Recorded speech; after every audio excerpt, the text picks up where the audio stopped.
Meghan and Harry remain under fire this morning after the release of these photos on Remembrance Sunday, which were labelled a PR stunt by their critics. Comes, though, as a new book aims to set the record straight about the Duchess. The author of Meghan Misunderstood, Sean Smith, joins me now. Sean, thank you for joining us this morning. How do you think she's misunderstood? Because that's the title of the book. I just don't think she is treated seriously enough. When I started looking at her past, I didn't know very much about her, but I discovered that she had a journey to become a woman of substance, and that's what I try and portray in the book. In a way, she can't do right for doing wrong. I mean, they laid a wreath, both of them. They've been accused of grandstanding.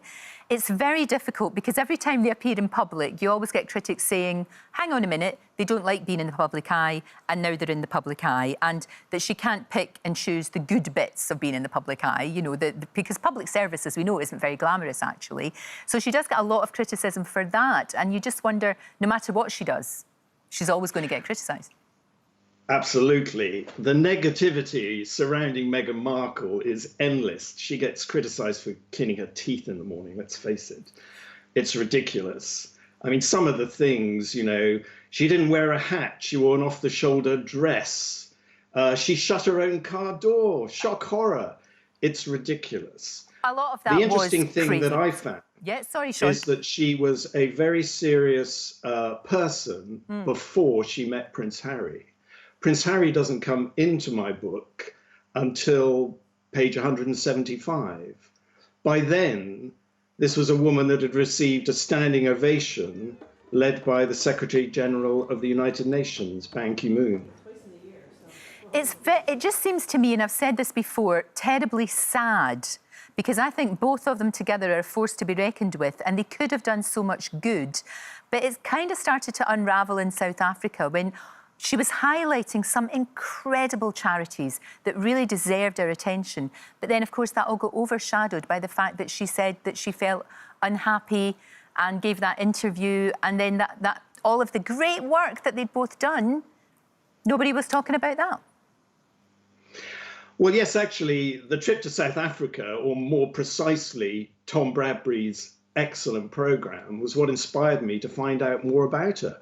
I really didn't know very much, but I thought, what's going on here? This woman is clearly very upset. Why is she so upset? Who's been treating her poorly? And of course, it turned out that it was, among other things, a very negative press. The men in grey suits in Paris corridors that we hear so much about.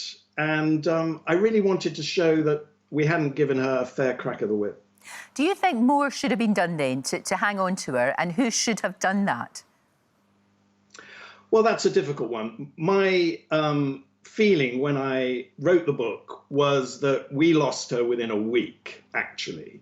I mean, it was extraordinary. Here was a woman who went from being a human rights campaigner to being a saucy divorcee, Harry's hottie, and some sort of porn star within a week. It was ridiculous, the coverage. And then when Harry tries to calm things down and ask for a bit of a pause because of all the negative things that were being said about the new woman in his life, he gets treated with derision. It's just ridiculous. I don't think we ever thought she was a porn star. That's not... No. The headline was that Harry's girl features on Pornhub. Really? I never saw that. Yes. That's outrageous. Yes, that was the headline within a few days of her being revealed as Harry's girl. This was a 35-year-old woman who had raised money for fresh water in Rwanda, visited refugee camps. This was nothing to do with the royal family. This was on her own volition. But that's real. Well, I never saw that, and I find that absolutely insane, to be frank. Now, look, the relationship with her dad obviously has been. I mean, it's just fractured now. They are both on the same continent now. I know nobody can go see each other right now, but when we can, do you think, having researched this book and talked to relatives, that there's any way that those two can ever be reconciled? Because it's terribly, terribly sad that for one reason and another. And he was naive, and, you know, you're never going to know the full story. But it just seems really sad that they're estranged. Well, interestingly enough, I spoke to somebody who saw him last year, who was a big friend of his in the old days, as it were, and she also told me that he seemed very sad about the whole thing.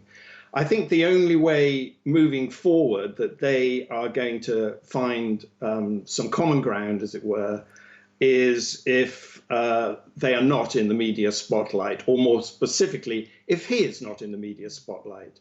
I know that the person I spoke to was very critical of the people that had manipulated him.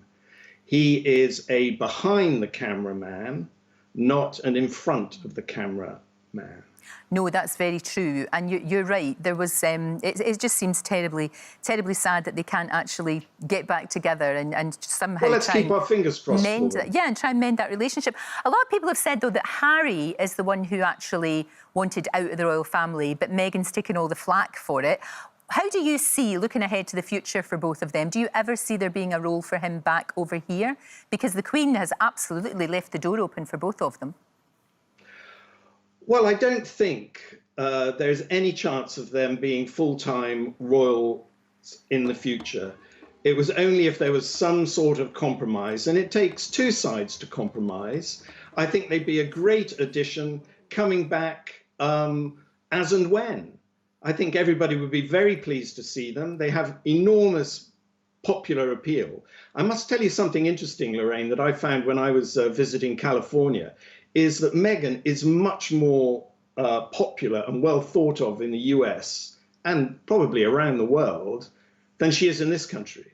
For some reason, it's this country that doesn't like her, that treats her like an other. She wrote a very famous piece once for Elle magazine, again before she met Harry, saying, "I am more than another." She was talking about race at the time.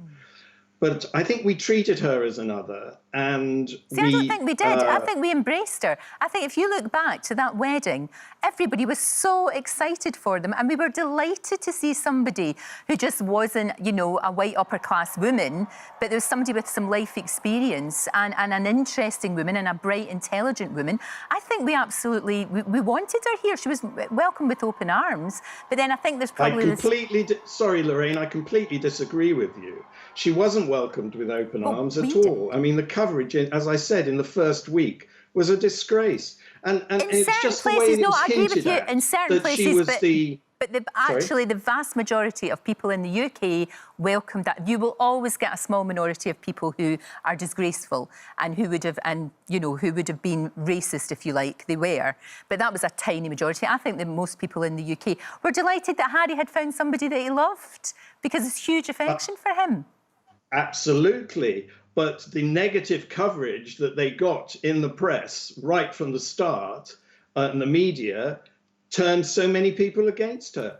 People believe what they read in the newspapers. Well, I don't know. I think initially it was okay, and it did. You're absolutely right. It did turn sour, which is terribly sad. Look, Meghan Misunderstood. It's out on Thursday. Thank you so much for joining us. I really appreciate it. Thank you very much indeed, Sean. Thank you, Lorraine. It's been a pleasure. Don't forget, you can watch full episodes of Lorraine on the ITV Hub and all the best clips, compilations and playlists right here on our channel. Just subscribe now and you'll never miss an upload. Click here to watch another video similar to this one, or click here to head to our channel's homepage to explore all of our exciting videos.